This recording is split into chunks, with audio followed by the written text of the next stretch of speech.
Chili is the trusted partner for pairing, matching, and data enrichment, helping companies hire better talent faster.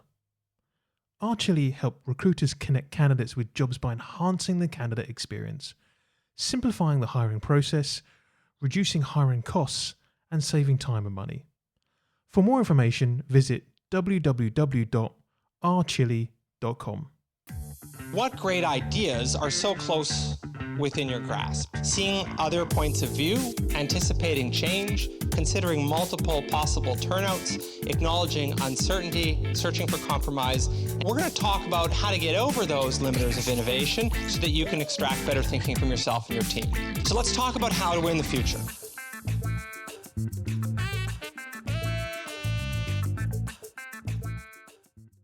This week, I'm joined by Glenn Martin, recruiter, talent solutions founder, podcast host, and all-round good, great people person. With over 20 years in the recruitment game, Glenn shares his journey from Glastonbury to building personal employer brands, the rise and fall of platforms like Twitter, and how AI is reshaping content authenticity. If you're in recruitment or talent and curious about building a brand in the digital age, this one is for you. This week,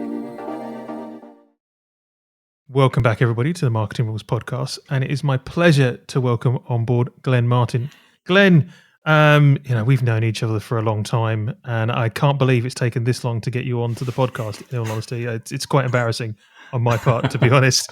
Glenn, for those who aren't aware of the amazing work that you do and the stuff that you've done as part of your career, could you give us a little bit of kind of give us your CV? You know? Oh, my CV. Well, listen, firstly, James, thank you for inviting me on the show. Big fan. So it's a tick on the bucket list for me, this one. So I'm super excited. So the short narrative is 20 years in recruitment. I came back from Glastonbury Festival, unemployed. A friend of mine said to me, hey, look, you may not see yourself in an office, but I think you could do this. And this was recruitment. Mm-hmm. So I spent about 12 months in a very corporate agency back in 2003 to 2004. And at the end of those 12 months, I was like, yeah, that's definitely not for me at all.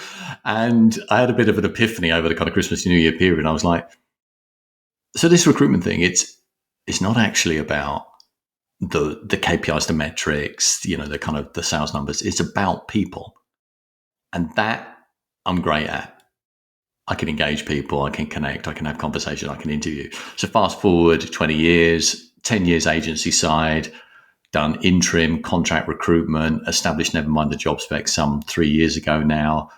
And effectively I'm a founder of a talent solutions business. And that has morphed into, yes, delivering kind of recruitment solutions, but equally podcast host, similar to yourself, speaker, workshops, events. So fully immersed in the people and talent space. And is there any bit of that you enjoy more than the other bit, right?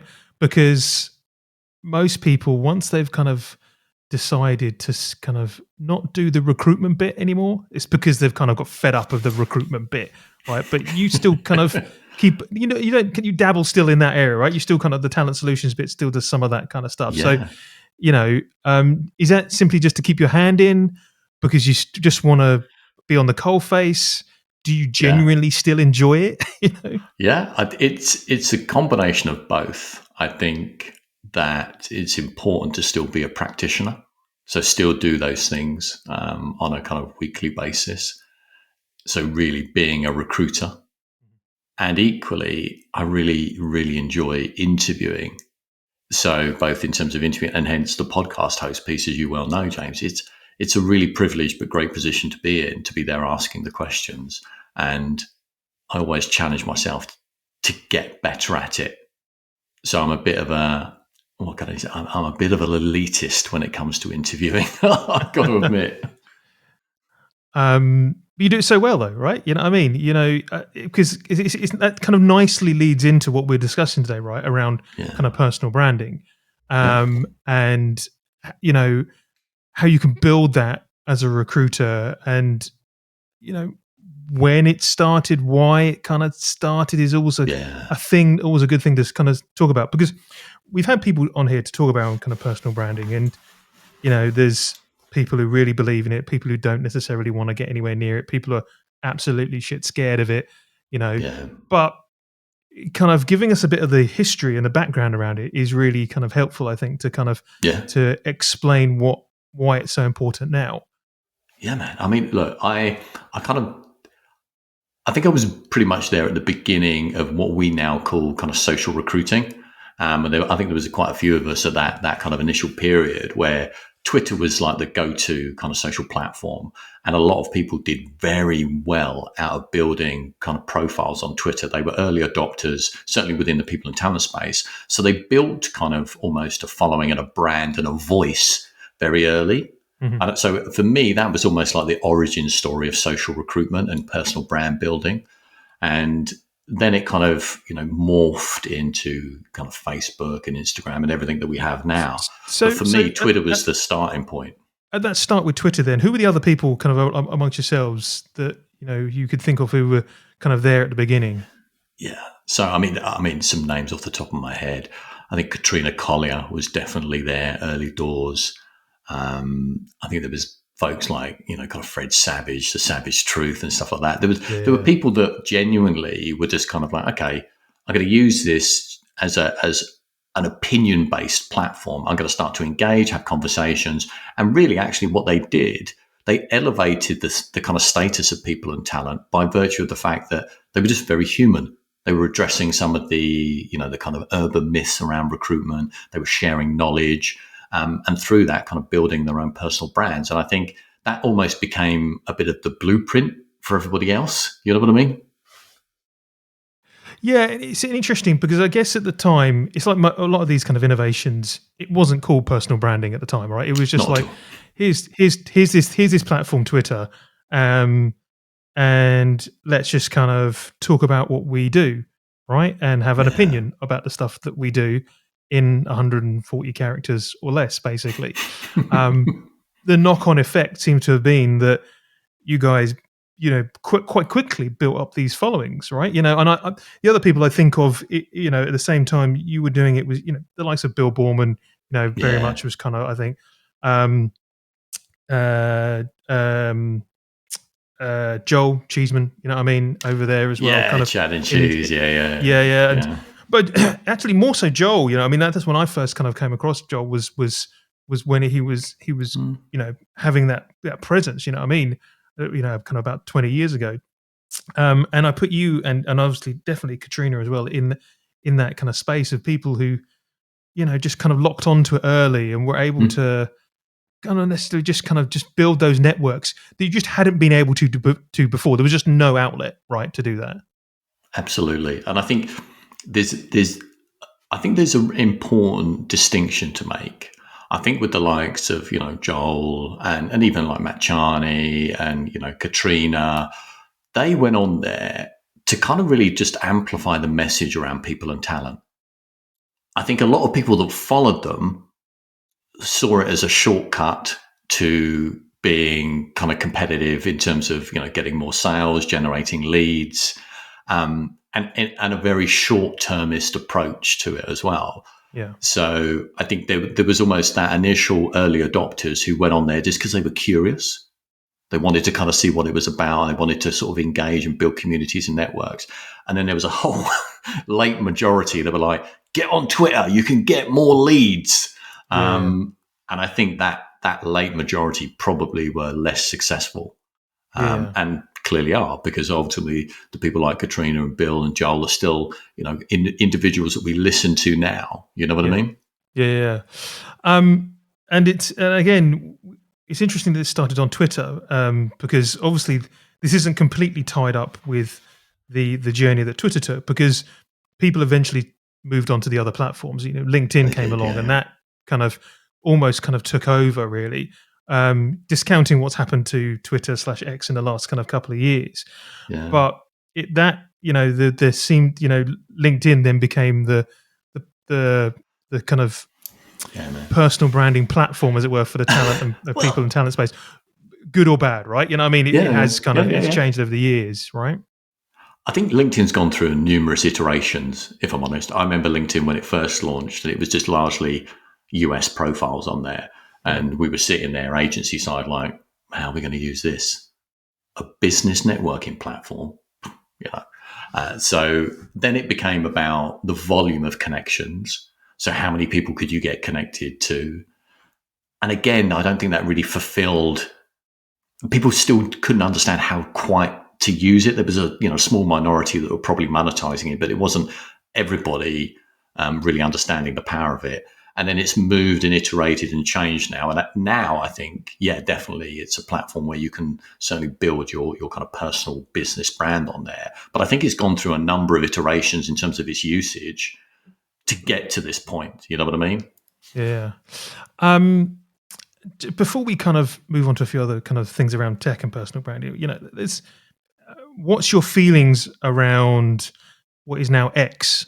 And because obviously that is an area, as you mentioned, that's the place where it all kind of started, right? Yeah. But there does seem to be you wouldn't go in. I mean, personally, I don't go near X with a barge pole, right? It's pretty toxic on there. That's my opinion. I'm sure others are listening who really love it still and know they can kind of build that network. But it feels very divisive now. For if you wanted to try and build a personal brand there, you're kind of almost labelled fairly right wing to a certain extent, or if you wanted to go there. What's your thoughts around that? So I I have very limited thoughts on X. I left it quite literally after Musk's tweet around DEI and his opinions on it. I was just like, this is not a platform I want to be associated with or on. Mhm. So, like I think a number of people, I'd closed and deleted my account because I was just like, that's not a healthy environment for a balanced conversation. I'm always up for challenge, different opinions and stuff like that. But when it starts to be, to your point, that divisive and that polarized, that's not a healthy place for anybody to be. And do you think it's possible to replace it now as well? Because does anything else now have the momentum to build up volumes of users that you could then say, right, well, this is the genuine replacement for X, and I could build myself a personal brand now. I'm thinking of Blue Sky or Threads, which seem to be tickling around the edges, don't seem to have really ever built up Yeah. the momentum to get there. And as recruiters, I get this is a two-part question. We still seem to be very wedded to LinkedIn as well Oh yeah. now. I mean, I think the stat that I read prior to the show, trying to get accurate data out of LinkedIn at the moment in terms of usage or users is very difficult. But there's something like 77% of the UK recruiter population is active on LinkedIn, right? So it's heavily leveraged. The Mm. people in talent space use LinkedIn a lot. I think with Twitter, what's happened now is because it's almost failing and stuttering somewhat, there's a lot of fragmentation. So you've got Twitter style platforms, popping up for certain communities. So you've got like Substack for writers. To your point, Threads is it? I don't know. Is it? Again, I don't think Threads will quite get the same momentum as X. So I think you've got fragmentation by virtue of the fact that X is faltering so much, and that's where the opportunity is. I don't think there is a direct replacement for it. And is the problem, I guess, again, this is part musings and part question to you, is that, with creating a personal brand on something like LinkedIn now, it doesn't have the same breadth as something like Twitter used to because it's more of an echo chamber than it is anything else. Most of the Yeah. people you're probably connected to are connected because you want to be connected to them. It's, whereas unlike in the Twitter in the old days, you kind of found someone based on what they were necessarily talking around. LinkedIn is very much proactive. Click to follow me, or I connect with you, etc. Then find out what I'm talking around, right? Mm.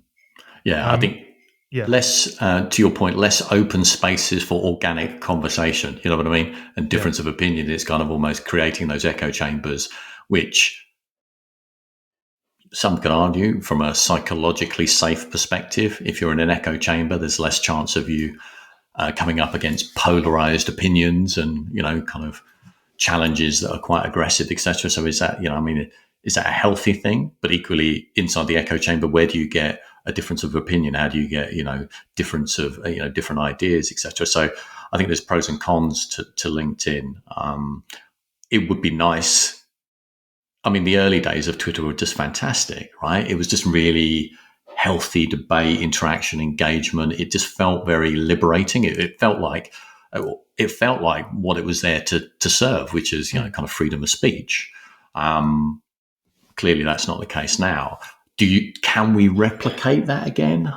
I really don't know. Yeah. Because I see the kind of the fragmentation with the different kind of platforms and how you can very easily kind of just jump into kind of echo chambers and be comfortably sitting there.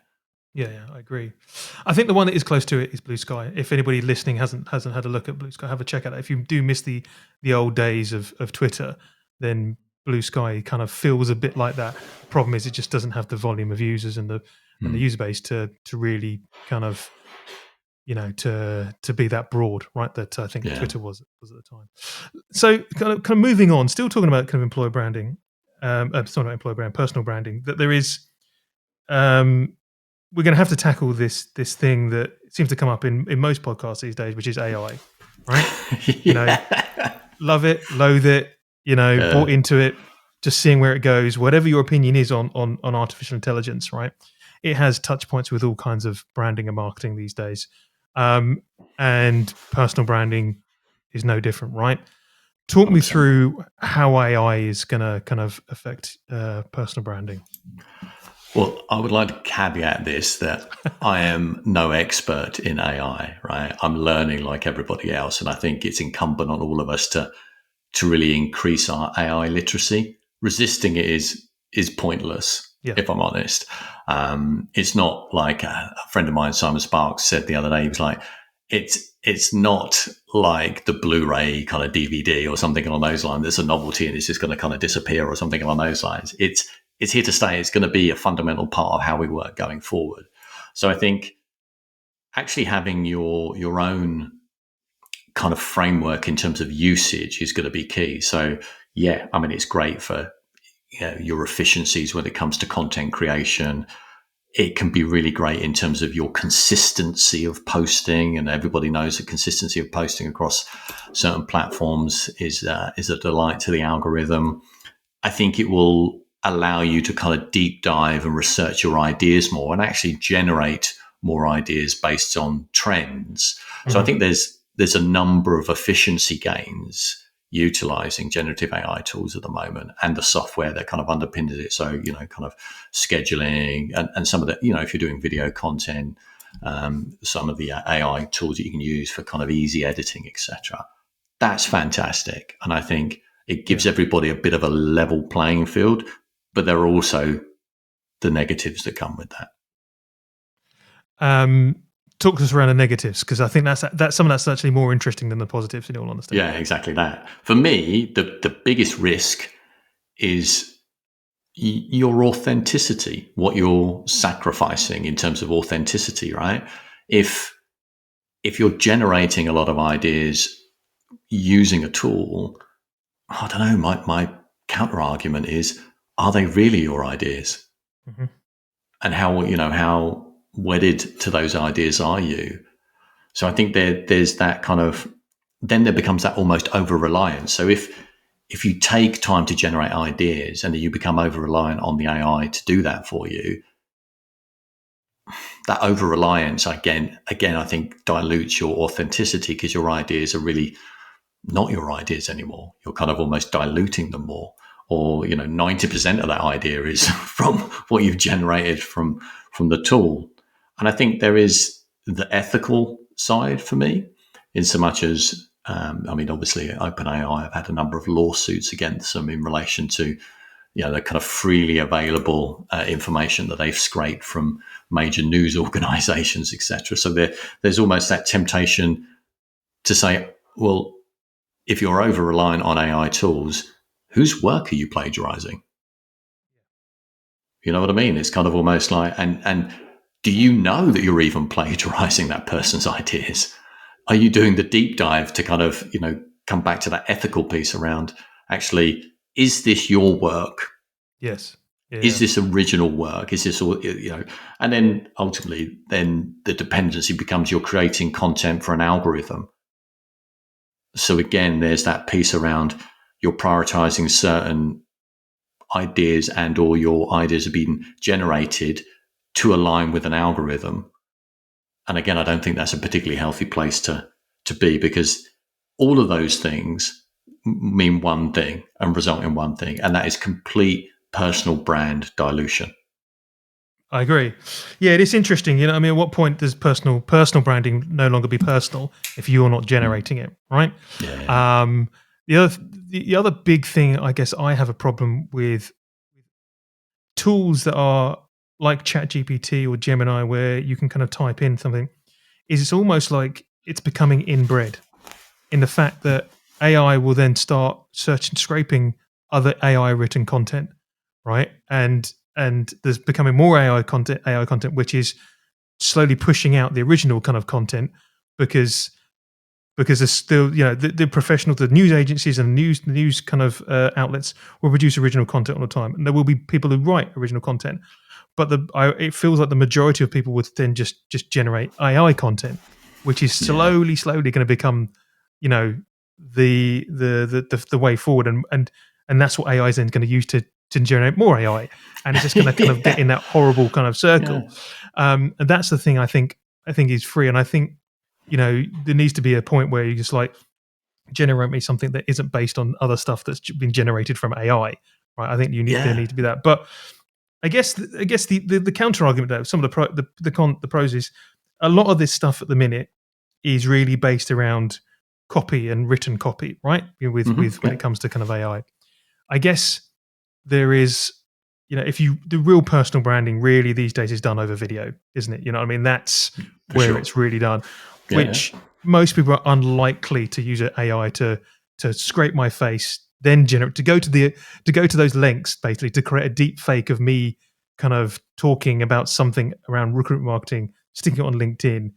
I'm sure it's all possible. I'm sure you could literally just schedule up months worth of stuff by just kind of getting it to do all that if you were that way inclined. It feels like a lot of work though, right? When actually it's very easy just to pick up your phone, talk into the phone about something you're interested in, something that's kind of caught your attention, that's about the subject that you are passionate about, stick it on LinkedIn and elsewhere, press play and go, right? It feels like that's still the easier way to do it if you are looking to build a brand. 100%. I think video becomes more important if you're thinking about your kind of personal brand building, because there is genuine authenticity in that. I think to your point around kind of text and copy, I mean, it's very easy to kind of copy, plagiarize, or just what I kind of call almost like you're just boomeranging ideas, right? So you're just taking somebody's idea, you're flinging it out into the kind of social ether, and it's just coming back the same. It's not actually generating any value. It's just boomeranging an idea around. And I think for me, two things. One, ideas in creating content isn't easy, right? You know what I mean? It's kind of consistently coming up with kind of good quality ideas and content isn't easy. So it should be hard, and it should take you time, and you should invest in it. And when you put something out that you genuinely invested time to really kind of take from almost a kernel of an idea to either a blog or a video or series of video, whatever, that's really rewarding. Just plonking in an idea into ChatGPT saying, I want a social post around, I don't know, CV writing. And it'll give you a ton of stuff that you can chuck out.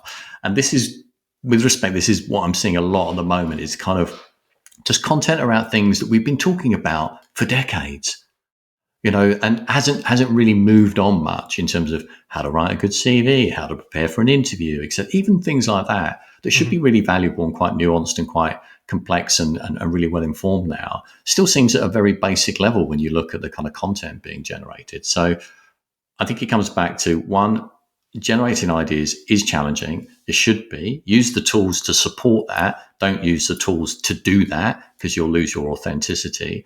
And then it's almost that critical thinking. It's kind of almost like, are we critically thinking about what we're putting out there before we put it out there? Or are we just in a desperate hurry to get something out between 9 and 10 o'clock on LinkedIn because we know it'll get X amount of impressions?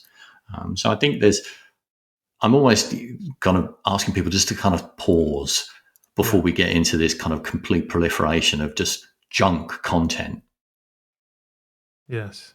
Well, I think that's partially driven, again, like you said, though, with people trying to kind of to scam the algorithm, right? They're trying to kind of beat the algorithm a lot, right? It's just like, what is going to get me to the top of everyone's timeline against this algorithm? As opposed to when it wasn't anywhere near as sophisticated, you just got served up what was people were liking the most, people were engaging with the most, or people were watching the most, as opposed to now trying to be really clever and figure out what's relevant to you, and and in the end probably being quite ham-fisted about the whole thing. If it all feels, LinkedIn can sometimes feel a bit like Netflix in the fact that it's just serving up stuff based on the stuff that you've listened to before or watched before. But one of the things I just wanted to touch on, before we wrap up, Glenn, is maybe this is one of the reasons why things like podcasting has taken a real rise and has become a kind of a real thing over the last few years, because the authenticity around it, because of the kind of nature of obviously the host and the nature of the guests. You can't replicate that kind of thing, right? It's I don't know of any podcasts that are completely created by AI, as you know what I mean. So and as a podcast yourself, that must have a real kind of influence on your thoughts around employer brand and your own actual employer brand. Well, that must be one of the reasons why you probably started it in the first place. I think podcasting is important as part of your kind of personal and employer brand, because I think it creates a kind of an environment that really does open up for very organic conversations, commentary, unless you're really scripted about it. And to be honest, those are really dull. So people can tell us straight away whether it's quite a scripted podcast or not. So I think podcasting becomes really important from a personal and employer brand perspective. It's just about how you're going to approach that and what stories you want to tell. Don't sell, tell stories. That's the key thing. If you're selling, people see it, they switch off. It's not interesting. They don't want a 40-minute advert. They want personal stories. They want insights that they couldn't get through text, blog copy, your website, etc. So I think if you invest in the kind of podcasting route, make sure you kind of create the right environment for it to really excel, and really think about the stories that you want to tell. I think that's a great point. And again, going back to the point around that content takes time and effort. If you're getting into podcasting, you'll learn very quickly that it takes time, effort, and it can be a real drain, right? To get these things going, which I'm sure you will be able to kind of testify as will I. Glenn, it's been an absolute pleasure talking to you today.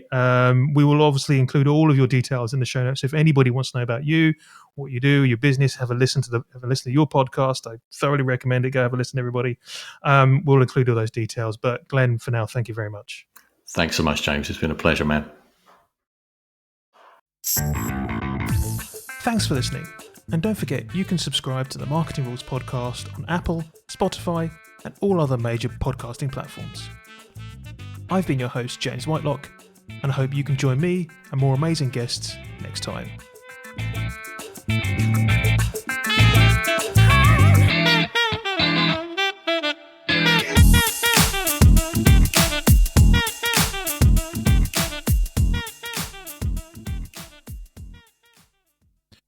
The Marketing Rules podcast is a Think in Circles production.